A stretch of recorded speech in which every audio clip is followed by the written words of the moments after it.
Hi friends, welcome to Divya Ravi Rishika vlog. ಇವತ್ತು ನಾನು paneer dry masala ಮಾಡಿ ತೋರಿಸ್ತಾ ಇದ್ದೀನಿ. ಇದು ತುಂಬ ಈಸಿಯಾದ ರೆಸಿಪಿ. ಇದನ್ನು ತುಂಬ ಸುಲಭವಾಗಿ ಮಾಡ್ಬೋದು. ಈಗ ನಾನೊಂದು ಗ್ಯಾಸ್ ಮೇಲೆ ಒಂದು ಪ್ಯಾನ್ ಇಟ್ಟಿದ್ದೇನೆ. ಇದಕ್ಕೆ ನಾನು ಗೀ ಹಾಕ್ತಾ ಇದ್ದೀನಿ. 1 ಟೀ ಸ್ಪೂನಷ್ಟು ಗೀ ಹಾಕ್ತೀನಿ ಇದಕ್ಕೆ. ಈಗ ಹಾಕಿದ್ದೇನೆ. ಇದು ಬಿಸಿ ಆಗಬೇಕು. ಬಿಸಿ ಆದಾಗ ನಾನು ಸಣ್ಣಕ್ಕೆ ಹಚ್ಕೊಂಡಿದ್ದೆ ಆನಿಯನ್ನ, ಅದನ್ನು ನಾನೀಗ ಇದಕ್ಕೆ ಆ್ಯಡ್ ಮಾಡ್ಕೊಳ್ತಾ ಇದ್ದೀನಿ.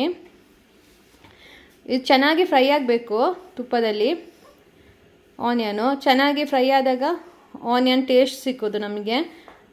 ಈಗ ಚೆನ್ನಾಗಿ ಫ್ರೈ ಆದ ತಕ್ಷಣ ಇದು ತುಂಬ ಸುಲಭವಾಗಿ ಮಾಡ್ಬೋದು ನಾವು. ಈಗ ನಾನು ಜಿಂಜರ್ ಗಾರ್ಲಿಕ್ ಪೇಸ್ಟ್ನ ಆ್ಯಡ್ ಮಾಡ್ಕೊಳ್ತಾ ಇದ್ದೀನಿ.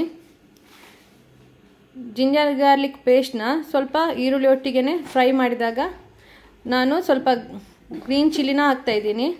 2 ಗ್ರೀನ್ ಚಿಲ್ಲಿ ಮಾತ್ರ ತಗೊಂಡಿದ್ದೇನೆ. ಇದು ಮಸಾಲ ತುಂಬ ಗಟ್ಟಿ ಥರ ಇರುತ್ತೆ, ಹಾಗಾಗಿ ತುಂಬ ಖಾರ ಯೂಸ್ ಮಾಡಬೇಕು ಅಂತೇನಿಲ್ಲ. ಇವಾಗ ನಾನು ಇದಕ್ಕೆ 1 ಟೀ ಸ್ಪೂನಷ್ಟು ಟರ್ಮರಿಕ್ ಹಾಕ್ತಾಯಿದ್ದೀನಿ. ಟರ್ಮರಿಕ್ ಹಾಕಿದ ನಂತರ ನಾನು ಕಾಶ್ಮೀರ ಚಿಲ್ಲಿ ಪುಡಿನ ಹಾಕ್ತಾಯಿದ್ದೀನಿ. 1.5 ಟೀ ಸ್ಪೂನಷ್ಟು ಕಾಶ್ಮೀರ ಚಿಲ್ಲಿ ಪೌಡ್ರ್ ಆ್ಯಡ್ ಮಾಡಿ ಕೊರಿಯಾಂಡರ್ ಪೌಡ್ರನ್ನ ಹಾಕ್ತಾಯಿದ್ದೀನಿ 1 ಟೀ ಸ್ಪೂನಷ್ಟು. ಮತ್ತು ಸ್ವಲ್ಪ ಪೆಪ್ಪರ್ ಪುಡಿ ಹಾಕಿದ್ದೇನೆ. ಹಾಗೆಯೇ ಸ್ವಲ್ಪ ಗರಂ ಮಸಾಲ ಪುಡಿ ಹಾಕಿ ನಾನೀಗ ಚೆನ್ನಾಗಿ ಫ್ರೈ ಮಾಡ್ಕೊಳ್ತಾ ಇದ್ದೀನಿ. ಇದು ನಾವು ಎಣ್ಣೆಯಲ್ಲಿ ಫ್ರೈ ಮಾಡೋದ್ರಿಂದ ಮಸಾಲ ರೆಡ್ ಆಗಿ ಬರುತ್ತೆ. ಕಲರ್ ನೋಡೋಕ್ಕೆ ಚೆನ್ನಾಗಿರುತ್ತೆ.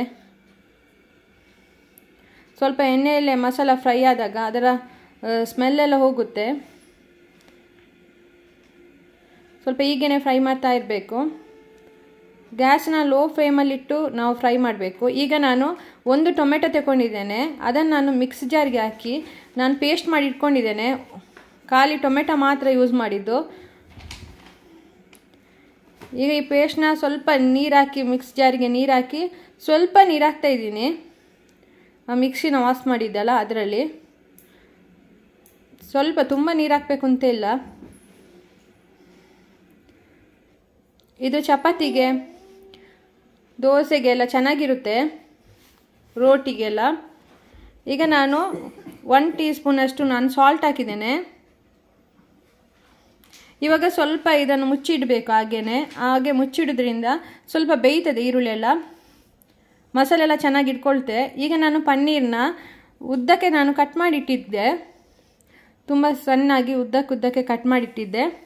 ಇವಾಗ ಇದನ್ನು ಇದಕ್ಕೆ ಹಾಕ್ತಾಯಿದ್ದೀನಿ. ನಾನು ಪನ್ನೀರ್ನ ಫ್ರೈ ಮಾಡ್ಕೊಳ್ಳಿಲ್ಲ, ಈಗೇನೆ ಡೈರೆಕ್ಟ್ ಹಾಕ್ತಾಯಿದ್ದೀನಿ.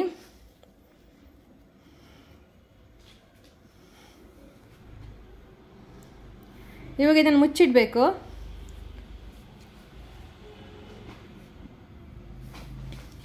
ಮುಚ್ಚಿಟ್ಟು ಸ್ವಲ್ಪ ಹೊತ್ತಾದಮೇಲೆ ಇದನ್ನು ನಾವು ತಿರುಗಿಸಿ ಹಾಕಬೇಕು ಪನ್ನೀರ್ನ. ಪನ್ನೀರಿಗೆ ಮಸಾಲೆ ಎಲ್ಲ ಹಿಡಿಬೇಕು, ಚೆನ್ನಾಗಿ ಹಿಡಿದ ನಂತರ ಅದು ಟೇಸ್ಟ್ ಬರುತ್ತೆ. ಹಾಗಾಗಿ ನಾವು ಅದರ ಆನಿಯನ್ ಸ್ವಲ್ಪ ನಾನು ತೆಗೆದು ಅದರ ಮೇಲೆ ಹಾಕ್ತಾಯಿದ್ದೀನಿ ಎಲ್ಲ. ನೋಡಿ, ಈಗ ಹಾಕಬೇಕು. ಈಗ ಹಾಕೋದ್ರಿಂದ ಮಸಾಲೆ ಎಲ್ಲ ಚೆನ್ನಾಗಿ ಹಿಡಿತದೆ.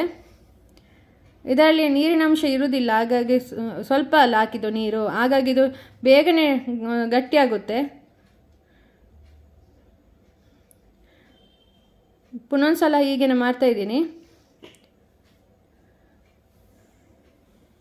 ಆವಾಗ 2 ಕಡೆನೂ ಚೆನ್ನಾಗಿ ಮಸಾಲೆ ಎಲ್ಲ ಹಿಡಿತದೆ. ಇವಾಗ ಇದು ಹಾಕ್ತಾ ಬಂದಿದೆ. ನಮ್ಮದು ರೆಸಿಪಿ ನಿಮಗೆ ಇಷ್ಟ ಆಗಿದ್ದರೆ ಒಂದು ಲೈಕ್ ಕೊಡಿ ಮತ್ತು ಸಬ್ಸ್ಕ್ರೈಬ್ ಮಾಡಿ. ನಮ್ಮ ಚಾನಲ್ಗೆ ಪ್ಲೀಸ್ ಸಪೋರ್ಟ್ ಮಾಡಿ.